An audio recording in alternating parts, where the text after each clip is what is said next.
All right. So thank you, everyone. I'm very excited for you to meet Oz. Oz is a founding member of Chief, which I'm also a member of, and excited to hear about her. But she's written a book, Manage Your Career, Manage Change Like Your Career Depends on It. And we all know that our career depends on making sure that we can change and go with the times. But she's got a really interesting background. She co-founded Dragons Can Fly, and which I'm really intrigued about. But she's had a great background with AOL, Verizon, BBG Ventures, and she's just I would say a Renaissance woman of sorts, and but super exciting, very vivacious, and we're very excited to have her with us. So Oz, I'm going to turn it over to you. I'm going to spotlight you. There you go. Perfect. Thank you. And thanks for this introduction. So I want to thank Charles, who made this introduction to all of you. I'm really, really excited. Every time I see a community come together, I'm extremely excited. It's actually all about it in one of my chapters. I wrote the book Starting from Scratch, as mentioned. This is the book. And Starting from Scratch is a book about change and about how it affects our career. And this is what we're going to talk about today. I'm a fractional CPO today. I also do talks and speaking engagements around product management and my book, so around career and change management. And I'm so excited to meet you all and talk to you about my journey, and also share some tools that were mentioned in my book. So I'm going to share my screen, if that's okay. Can you all see it? Not yet. No. Okay, sorry. Okay, there we go. Yes. Perfect. So, okay, so this is my journey, or at least part of it. I started in corporate training over 20 years ago. And from there, I moved to product management, and then I had another role in product management. And then I wanted to dab into product marketing. I was identified within the company that I could do that too, did that, moved to product and operations, then did another product management, and then got an offer to relocate to the United States through work. So I moved to New York. I'm originally from Israel. And then once I moved here, I managed two groups, product management and the marketing groups. From there, I moved to innovation and research, and then again, product management, and again, product management. And so while all of these changes happened to me, what I want to say is change is not new to me. So it doesn't matter what company I was at, I really moved and changed jobs and roles around the past 20 years. And so what I want to tell you is about one of the change that was pivotal and affected me writing this book, or led to me writing this book. So I was, imagine this, I did not have a picture of myself sitting at a cubicle. So imagine this is me at an office in a cubicle. I was working that day, and all of a sudden I started seeing everybody get up and walk out. And so I was asking, so what's happening? Where's everybody going? And they said, oh, there's a town hall. And I said, a town hall? Checked my calendar. It didn't exist on my calendar. And I said, well, that's weird. I don't have the town hall in my calendar. So everybody said, just drop it. Doesn't matter. Just come with us. So I did. Started walking towards this huge auditorium that we had. This was pre-COVID, so we were all in the office. And the HR woman just at the entrance to the auditorium said, well, this is not for you. So I stood outside watching every single person I knew on the floor go into that room. And once I realized that I can't join them, I went to my desk, and literally this was the view. It was an open space, all of it full of cubicles, and I was just floored to see basically ghost town. But 2 months later, I was head of innovation. I managed a large group that was heading VR, AR, and IoT, which were the top technologies for my company. I was working with the best companies that. Ooh, we have feedback. So I was working with the best companies that you can think out there that come with innovations. I was in closed rooms where patents and new technologies were presented to me. And it was a very, very excited time. So this is my story, but also the story of 20 other people in my book. Liliana paved her way to start from scratch. And so did Prab and Sarah, which Sarah we're going to talk about a little bit. Chad, who actually pitched himself to his manager in order to change and start from scratch. Jillian, who moved from a different country and needed to not only start her new life, but also start a new job. Carrie, who needed to take her previous skills and repurpose them to a new job, and she had reinvented herself. Serena, who took a step back, but then reinvented herself in the workplace.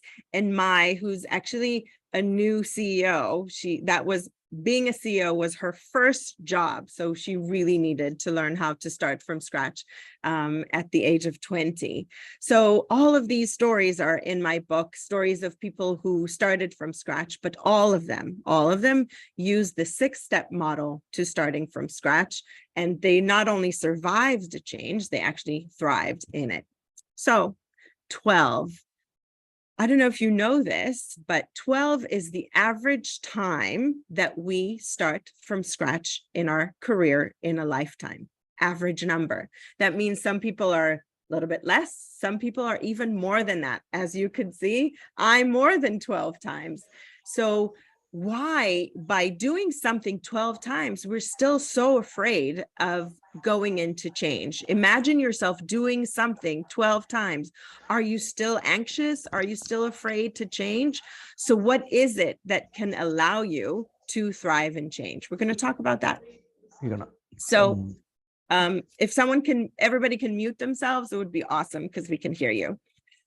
So back to my story, when I started this new role in the same company that I was at, other people were starting to create this chatter, but also some started celebrating their goodbye parties and others were just not finding their new place. And that led me to go into a deep research and understand why people after layoff actually change their behavior in the workplace. And what I came to came out of my research is a term called post-traumatic growth. So apparently change affects in the workplace, in our career, especially because it's what we identify with. It's over 30% of the time we spend working. So it's very much part of our identity. So what happens in that change that we suffer from trauma? Now, the stats are this. So 15% of the people actually suffer from post-trauma. That means that they can't find themselves in a new place. They can't reinvent themselves, even if they haven't lost the job, even if other friends of theirs were laid off, they can't find themselves. And they are doing this busy work, but nothing really happens. Nothing really comes to fruition. Most people actually are resilient, and resilience comes from physics. It's actually that term that, similar to when you squeeze a ball really, really tight and then you let it go and it goes back to its original shape. So most people are resilient. That means that change affected them, but then they're able to shake it off and go back to what they were. But the interesting statistics is actually around 25% of the people who go through post-trauma actually go through growth. And that's exciting. So who are those 25% and what is their secret sauce in becoming bigger and better after change? And that's what's interesting to me, because I identify as one of those 25%. And I would love that my peers, my friends, would go through that as well. So I dug deep into this research and was looking for reasons and tools that allow yourself to come back from change bigger and better. So how do we make sure that we're not part of those 15%, but we're also adding ourselves to the 25%? So let's just talk a little bit about what that growth looks like. So first of all, it comes with new appreciation for life. It's, a new day, a new excitement. It also comes with new realization that relationships matter to us, and we start investing more in relationship building and in increasing the network that we have around us. Some go through spiritual change, so they believe more in something, they believe that they can do things, and it also comes with possibilities recognition. People that said, well, I went through this, so I could go through anything else. But the possibility recognition can also create ventures, new ideas, new businesses, as well as new volunteer opportunities. And also some people write books. So this opportunity is what I would like to gift you with. And so my book talks about the 6-step model to starting from scratch. And these are 6 tools that you can take from this conversation that we're having now towards your big leap after change. So the first thing is I want to explain is that we have 3 steps which are allowing us to change. These steps are habits that I would love that you take from this, and you start practicing them on a day-to-day basis. And once you start practicing these tools that allow change, if a spark happens, and the spark is, in my book, I talk about 2 sparks, either a spark that is coming from inside you, that you say, well, I've done this job for so many years, I'm done. I want to change. I want to change something. I want to do something in addition. I want to move to a different place. I want to do a different role. I want to get promoted. It's something that comes within. But spark can also happen to us. So it comes in a form of mergers, acquisitions, reorgs, layoffs, whatever comes outside of whatever goes inside you is also affecting change. And sometimes, whether it's change you want to evoke or something that comes towards you, you need to be prepared. So having the first 3 steps, the bottom up ones that I show in this drawing, is what will prepare you to change. But growth comes from owning the next 3 steps, and we're going to talk about them as well. So the first step is to actually adopt a learning mindset. And learning mindset talks about being open to learning new things, but creating a habit of it. So I can tell you, I share every Friday my habit of learning new things. I save podcasts that I stumble upon during the week, books that I get recommendations of, articles that I don't have time to delve into, or any buzzwords or trends that I'm hearing that can affect me and my career. And that's what's allowing me to constantly be on the innovative side of my role, because I'm constantly hearing new trends, new technologies, new things that can affect my job, because it's possible that whatever I'm working on is no longer relevant or is affected by a specific trend or a specific buzzword. So I need to be prepared. But adopting a learning mindset can also allow you to more easily have plan B, something that is interesting to you, so that when a spark comes your way, then you can jump into that other thing that is interesting to you to do. So you can start a podcast, you can start a newsletter, you can start a community, you can start volunteering, whatever it is that fills you up and teaches you and gives you new tools. The second tool talks about resilience. Now, resilience is that mechanism that helps you bounce back. What helps you bounce back? And it's funny that we don't know. not everybody is aware what replenishes us. We only know what gets us depleted, but creating that awareness of what replenishes us is super important. Is it friends? Is it time alone? Is it time with family? Is it learning new things? Is it a short vacation, a long vacation, a spa day? Whatever it is, you need to know what helps you bounce back. Now, once you found what helps you bounce back, it's really important that you technically put yourself there. And I'll explain. When I go through an interview and it's not going well, or I get a decline letter, that depletes me. What helps me bounce back? To me, it's hearing loud music. It just stops my thoughts. It creates some other distraction for me, and it helps me move. And I'm putting myself in that technically. So I'm not in the mood for music. I'm not in the mood for, maybe talking about it or unpacking it. I'm not in the mood. But what I am doing is I'm physically removing myself from maybe applying again or writing to someone or digging into it. I'm actually technically putting myself in this situation where I am replenished, where I bring this back. And then everything looks different after a night of sleep or after going outside or doing an exercise. But whatever it is, it's really important that you are made aware. Now, the tip I can give you is that when you have a good day, write down the recipe for that good day and try to technically recreate that setting so that it refills you up. But really be aware of what depletes you. Even if you are working, even if you are employed, it's really important that some days we have not such great days at work. And some people think that a bad day at work is a spark. It isn't. It's so important that you learn to recognize what makes you actually think that you're done versus what is just a bad day and how you can recover. The next step or the next tool to help you with change is to build a personal board of directors. Now, big companies, successful companies have a board of directors. So what is a personal board of directors?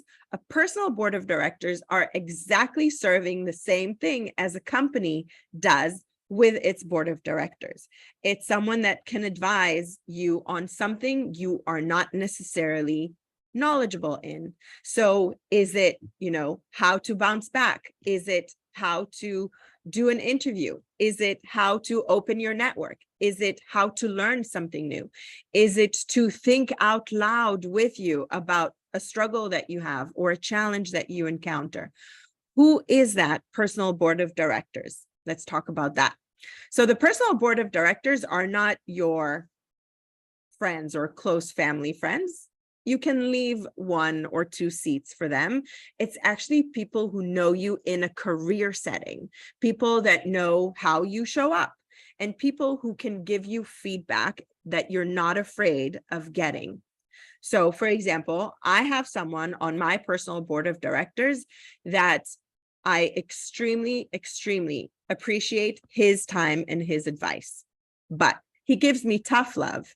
I can't speak to him every day. If I'm not feeling full that day, if I'm not resilient enough to accept his feedback, I will not ask for that feedback. But I know that every single time I will bring something to him, he will give me sound advice, a real sound advice. So it's not a person that will lift you up. It's actually someone that will help you grow. Now, that is where it's really key and important that you keep in touch with people from your previous workplaces. These are peers, colleagues, managers, peers of your managers, anybody, or even your employees, people who know you in a work setting and can give you sound advice. Because when the spark happens, you need to act with the next 3 steps, the growth steps. So the first one is really to unpack who the new you will be. Because once you see it, you're able to work towards it and walk towards it. So what is that new you? Is it a specific person that you're seeing? I call it a professional crush. Is it that person that you admire and you say, well, in the future, I will be able to do this, or I will work in this place? Who is that person? Now, it doesn't have to be a specific person. It can be a salad of multiple ingredients, of multiple people that you look up to and you say, well, that life, that career would be something that I aspire to. Or a new you can be a job description. You looking in a job description, and Deborah was mentioning it, that she does not fill in all those check boxes, right? So what is that new you that you would like to be? And then the next step, the fifth step, is actually to close the gap on that new you. So once you unpack who your role model is, and there are 150 questions in my book, we're going to share a few of them here, but your personal board of directors can ask you more questions as well. So unpack who that role model is. What are their skills, their knowledge, who they hang out with, what are their hobbies, how do they learn new things, what is their education, what are their habits? All of these questions, unpack that new you and start working towards it. Close the gap on that new you and start becoming that person that you admire. And the list of creating, and we're going to do a little bit of an exercise, that list that you create of that new you, once you start checking those boxes, it's also a really good medicine for imposter syndrome, because once you start seeing the new you that you weren't before, and you start checking off those boxes and saying, well, now I accomplished this, now I know that, then you're much better equipped and feeling confident to move towards the new you. And last step, which is actually also the first step, so this is like a cycle, is to get rid of baggage, because baggage is what holds us back. Now, baggage, and we're going to do this as well, baggage is all the things that you need to pack in order to go into that ride, because you can't go on a trip, right, without packing bags. And packing bags means looking at all of the experiences that you had, good and bad, and listing them, and being able to say that even in a bad experience, what did you learn from it? One thing you can learn is to never put yourself in that position. Other thing you can learn is that you actually were able to recover from a bad experience. So it's really important to list those things that you need to get rid of, but also be grateful. Be grateful for new skills, new experiences that you unpacked. And other things that you pack in your bag are the people that you can take forward with you. So for example, in whatever experience you went through, you met people, you met new clients, new managers, new peers, you had new employees. Who are those people that potentially are new people on your personal board of directors?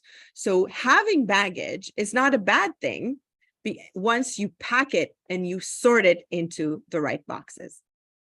So I'm going to ask you one question here. And I'd love if you can fill in that chat. Write the number that you gave yourself, the score you give yourself for your learning mode. How much time do you spend learning new things, giving yourself the time to read things, listen to podcasts, hearing new talks or videos that can inspire you and grow you? And what is that time? Do you have a habit? Like really, if you don't have that habit and it happens, once in a while, you can't give yourself a high score.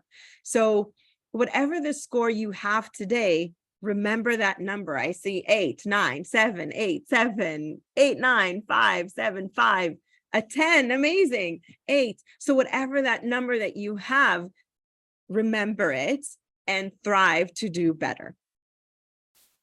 Now, another score. What is the score you give yourself on the resilient side? How much are you able to bounce back from whatever you're going through? Do you have the tools? Do you have the knowledge of what helps you bounce back? And if you don't, you need to start being aware that you don't, and then put it back into motion and think what would help you go through it. So I see a 9, which is amazing. 6, 7, take that number and now strive to give it a higher score. And last questions, and it's not really fair because we are in a group. What is the score that you give yourself on your networking skills? Now, be honest, because the fact that you are part of a group, that's great. But networking requires work. How much do the people in your network know you? How many of them know who's your next role model and how can they help you? How much do you give back to your network? How much do you know them so that you can help, so that they remember that you help them, and then they remember what you need help with, and then they can pull that once it comes their way. So I see a 6, a 9, a 7, an 8, a 9, a 9.7, amazing. So keep up that score if it's high, and if it's not, then there are tools for networking, and the tools are really, first, to know how you show up, build a brand that people know what you need help with, what you're working on. And once they know, they're able to help you. And one tip I always give is that if you meet someone new, then you are able to say, how can I help you? And if they give that question back to you, be able to articulate what you need help with. I need an introduction. I met someone months ago. I told him, I actually want to be on more podcasts. Do you know podcasters? And he introduced me to someone that is really huge. And I think that really helped my book become a bestseller. So I think that you having that ability to introduce yourself properly, be able to have an ask, but also listen and give, is what networking is all about. Okay, enough with the exercise. Once Spark is coming, it's really important that you are able to pack your baggage. And now we're gonna do this thinking exercise of what packing the baggage means. So I was part of WeWork. I don't know, some of you are probably knowledgeable about what happened to WeWork. I was part of I joined a very successful company that was valuated at $47 billion when I joined them. We were a year before the expected IPO. It was extremely successful. It was a hyper growth company, but I also never lacked resources. Whatever I needed, however number of employees I wanted to add, I could. I've never worked for a company like that. It was exciting. It was amazing. But then one day, the company actually opened up its books, and it was found to not be as successful, and it completely dropped. The management needed to leave. The CEO was removed, and my manager was removed as well. We were all in a state of shock. Now, while I was hearing a lot of conversations and chatter of what's going to happen, and we have to leave, and who's going to leave, and who's going to be laid off, and I was getting calls from my family and my friends who were telling me, you're looking for a job, right? I actually did an exercise, which is in my book, also on my website for free, that is called Am I Done? Am I Done is an exercise that actually puts yourself in a very objective place of, what did I come here to do? And what did I come here to do comes with a lot of pride and accomplishment, because that's why you start a job, right? You choose a workplace because you're proud to do that job. And when I was listing what I came here to do a year in, I did not feel that I finished. I did not feel that if I'm going to leave now or even be laid off, I will feel that I've not accomplished what I came to achieve. And so I decided that as long as they keep me, I would like to stay, and I would like to actually feel accomplished and build what I came to build. Now, looking back, and I stayed 3 more years, by the way, I had to let go 70% of my team as a manager. To be on that side, that's not good. To manage people who stayed after is extremely hard. To motivate them, to motivate yourself, to look in the eyes of people who you hired and now you need to let go. This whole time wasn't easy, but I had a vision of who I am after I'm completing and doing this role. So the reason I'm able to tell you all of this is because I packed my baggage. And when people ask me about my experience at WeWork, many people are like, oh, you worked there, it wasn't fun, right? No. I'm able to say the things that I've accomplished. I'm able to say the people who I've met. I'm able to talk about bad experience and good experience and how I manage myself and my team through that adversity. So packing baggage, whatever experience you're going through, good or bad, is really important that you take a list of who you were before that job and who you are today. And that includes a title that you didn't have before, the skills you are now mastering, any good experience that helped you grow, and every bad experiences that you grew out of. And you're now able to actually have a tool that if it happens again, you know how you manage yourself in that time. Now, packing baggage also talks about people, the people I didn't know before this experiences. Who are the managers, the peers, the clients, the teammates that I had, the people who can actually now be in my personal board of directors. And a lot of people who are being laid off are very ashamed of talking to ex-peers. No, they would love to help you, I'm sure, but also they can be that personal board of directors, not to create that chatter that brings you down, but actually to guide you to your next place. They can be a referral once you find a job. They can be a referral for a client if you decided to open a business. They can be a sounding board, you know, a shoulder to cry on, a brain to pick, an ear to listen, whatever it fills you. It really is important that you list people. And from every job that you have, we talked about the 12 times, but from every job that you have, you carry people with you that are able to support you in your growth and that you are that for them. Now, what matters in change is really you looking in the mirror and knowing who you're working towards. So it's really important that you see yourself. And the exercise I like to do is I'd like to introduce myself as if I'm in this, you know, setting. So I would love to that someone one day will be able to say, this is Oz. She's a well-known speaker, a best-selling author, and an innovator in her space. Now, what would make someone say that about me? And how can I work towards actually being that person?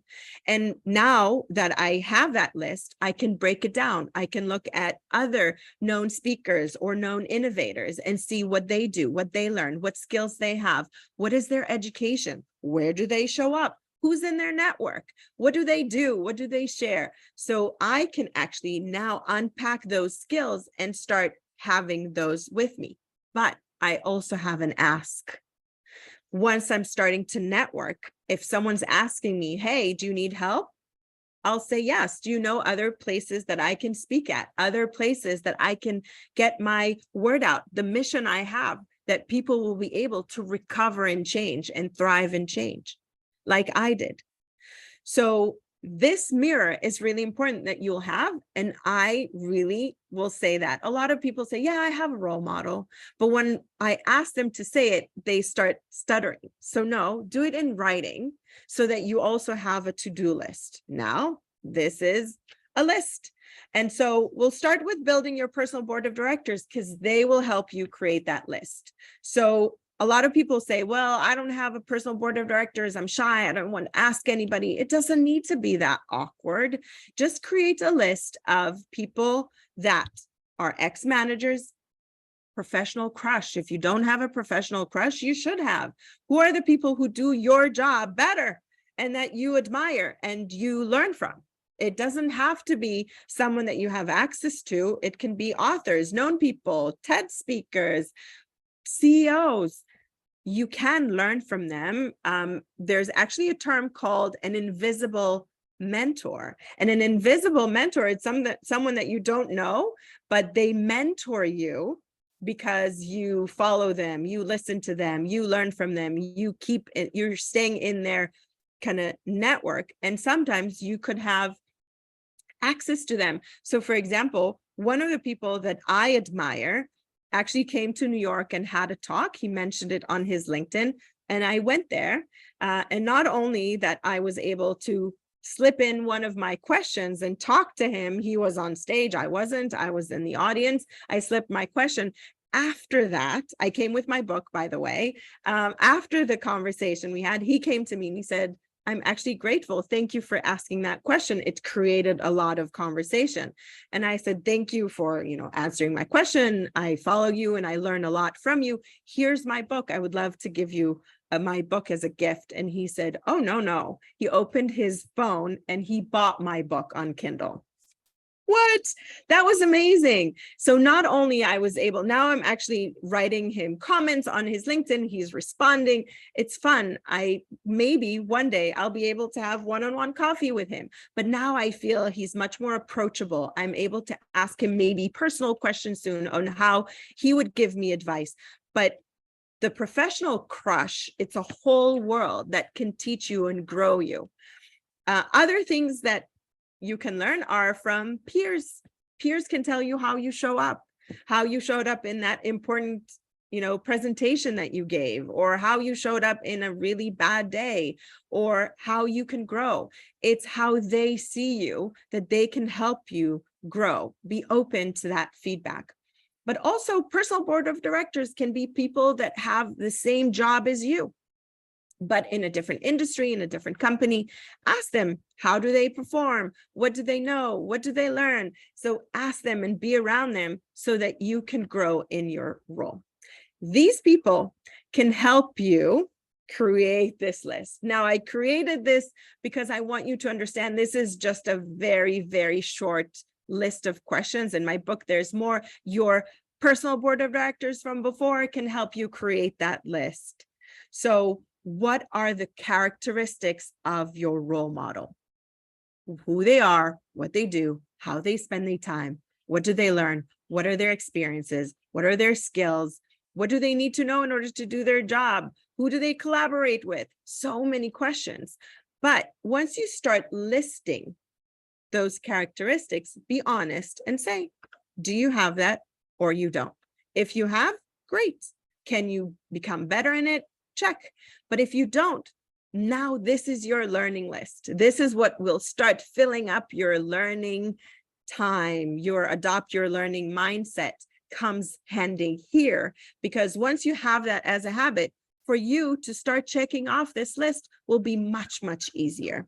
So use the people to fill in that list, use job descriptions, use people who you admire, the people that you want to be, that introduction that you want someone to one day introduce you, and fill in that list and start checking that box, because it is super, super inspiring to start seeing a visible list that of the people that the person that you were before and the person that you are now. And then what I do is I create myself these cards. These cards are filled with capabilities that I don't have. And now how can I close the gaps? And closing the gaps is around things that I need to learn, the skills that I'm still missing, and who do I need to meet, and what other people do I need to know that are not in my network. So the people who I need to meet are people who are already in my network and can help me. So for example, when I wanted to write a book, one of the things I did is I started looking in my network and I found 2 people who wrote a book. Wasn't a successful one, but they wrote a book. They went through the process, and I understood how myself as an author will show up there. I understood what are the pitfalls, the things that they got help with that I might not need, and other things that they thought were easy. And I was like, well, I don't know how to do that. So I need to look for help and I need to learn to do that. So whoever is in your first network is super helpful to start moving you towards your role model, but also end with a question. Who else should I meet? Is there someone else that you can introduce me to? Because I want to learn X. And them seeing you grow, they would love to be part of that success. You'll be surprised how many times I get the opportunity to get a vision of someone who they were before and how they are now, and they thank me and I'm in tears. And they don't really even think how grateful I am that I am in that position.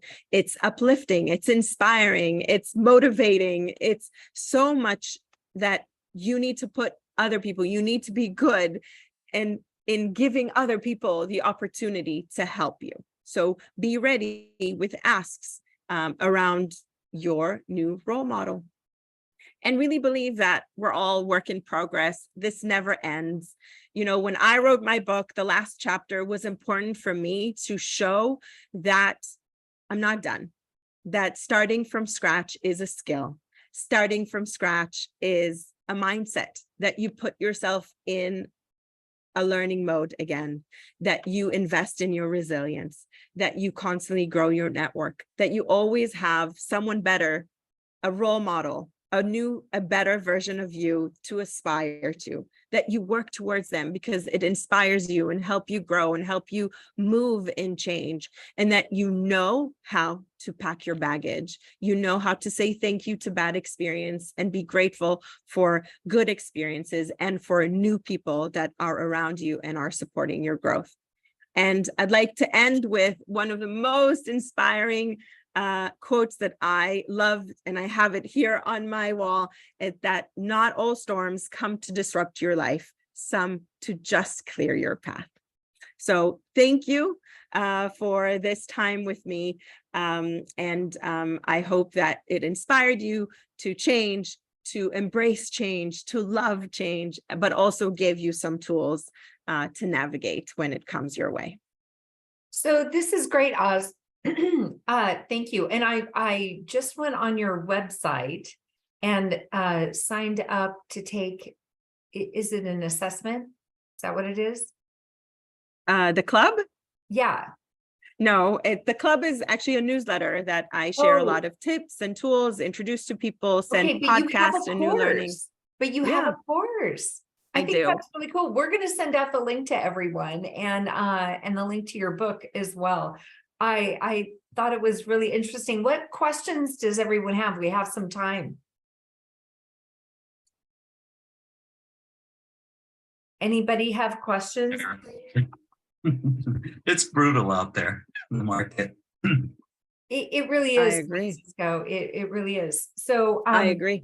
but a couple of things. So I love the resilience building.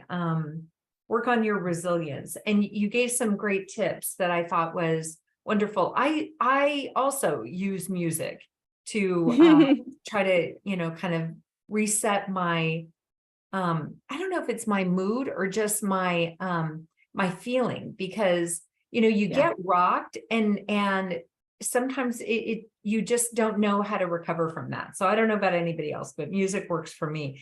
And then but I loved the build your personal board of advisors and have a professional crush. Yes. I thought that was great. Yeah. It's Yeah. true. It's like there are so many people out there who are amazing potential mentors and just people that you want to get to know and learn from. And that whole professional crush, that's a great way to look at it. And so Russ, you had your hand raised. Yeah. Thank you for that. I know there are a lot of things. I'm me too. I find music, especially earlier in the pandemic, to be something like to keep my mind going like really fast, because I speak Mandarin and Korean, and so it's all in those languages. And by the way, there's an interesting culture link between Korea and Turkey. By the way, it's very interesting, and I've been following what's been going on there. And because it could kind of simulate being on a bullet train, even when we're at home and couldn't really weren't, well, not couldn't, but we were really not able to travel much. So it was giving a very active and kind of a lot of mental dexterity. Yeah, And I use my daughter, I have a 14-year-old daughter. She has an amazing playlist. And I actually use hers because it's fun. I don't know a lot of the songs, so it's new to me, and it helps me distract myself and actually stop thinking about whatever is bothering me. So I think, we all go through ups and downs. I lost 2 clients this year because they needed to trim down their expenses. It was devastating.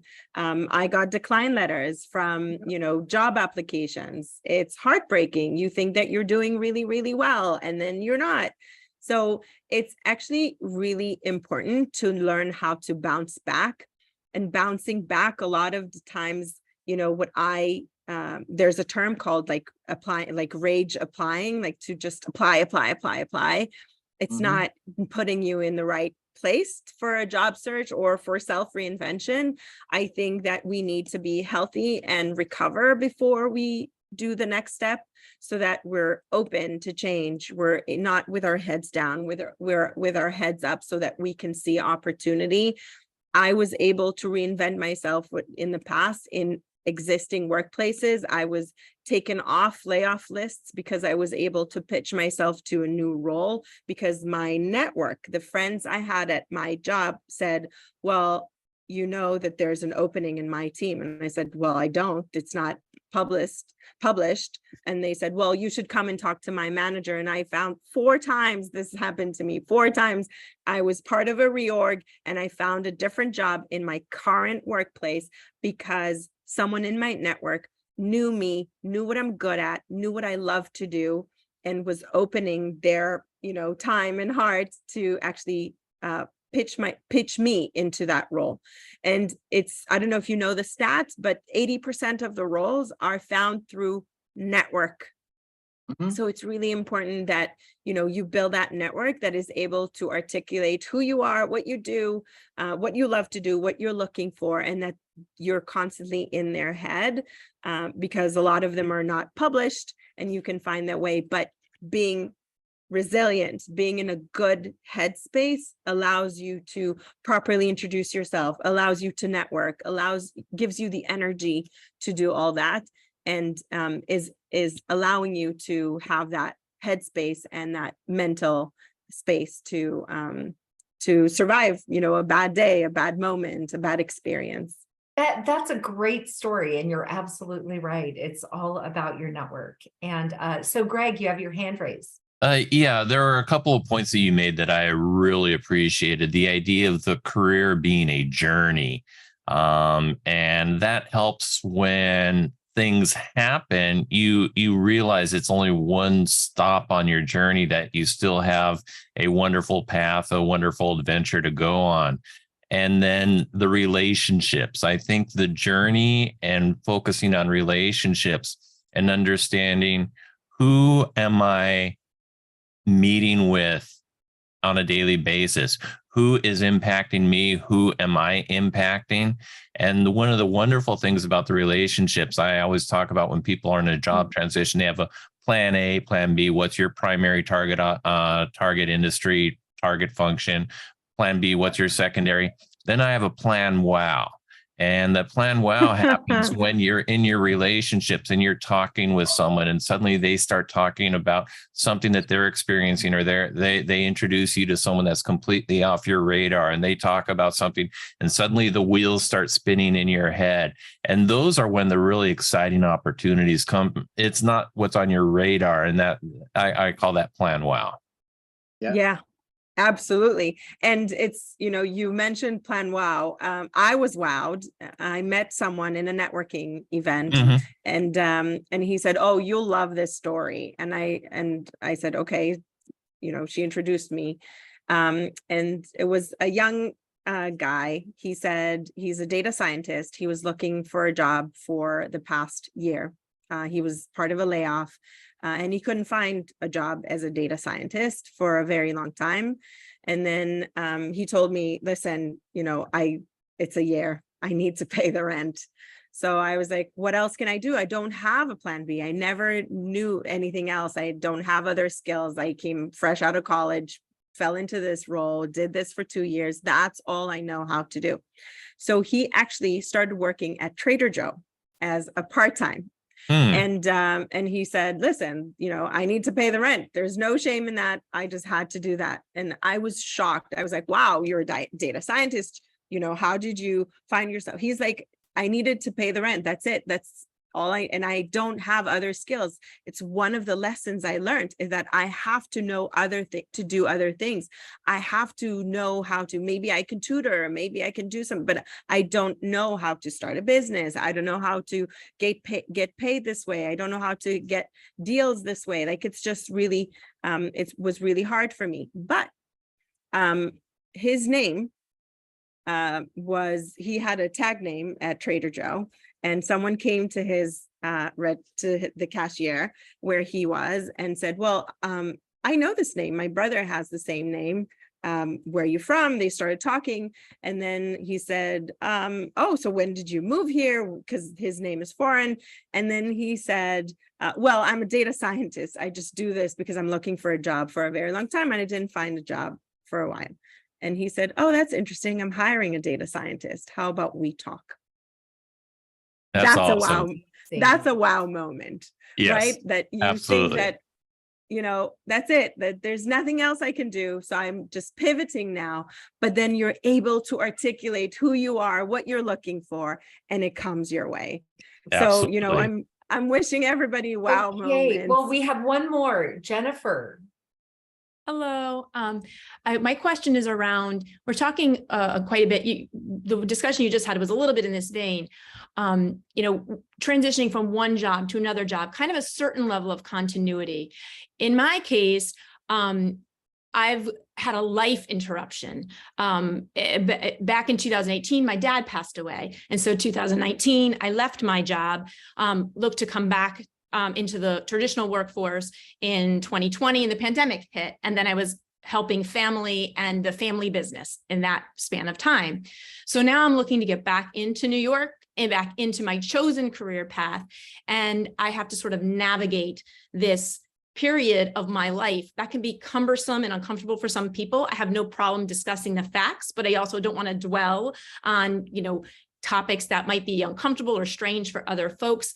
And also my realization is that, the phrase you use, this, post-traumatic growth really speaks to me, because I think whoever gets me now in all sorts of ways is going to get someone that has grown skill sets rather than shrunk in this time period. I agree. But I'm trying to figure out navigating how to connect with folks and not have them look at me by being like, well, you've just had a big hiccup, or you've just had this, period of time that's useless. And I don't know how to show, and demonstrate and articulate the value of that in a way that I just am not easily dismissed. Does that make sense? Absolutely. And that's a pack your baggage exercise. It's whatever experience that happened, you're able to take the skills you got from there that will help you be a better leader, a better leader, a more empathetic leader. You're able to, whatever you did in that time gave you skills, gave you abilities that the next manager who will hire you will get all the professional skills as well as other professional skills that you got from an experience that, some people don't go through them as well, right? Like, they're not coming out after looking for a new job. Sometimes they actually, completely give up, or that's not you. You're resilient, you're strong, you're able to reinvent yourself. You're able to take the right break and identify when that is needed, but also come up, and you're resilient and you're able to resourcefully do other things.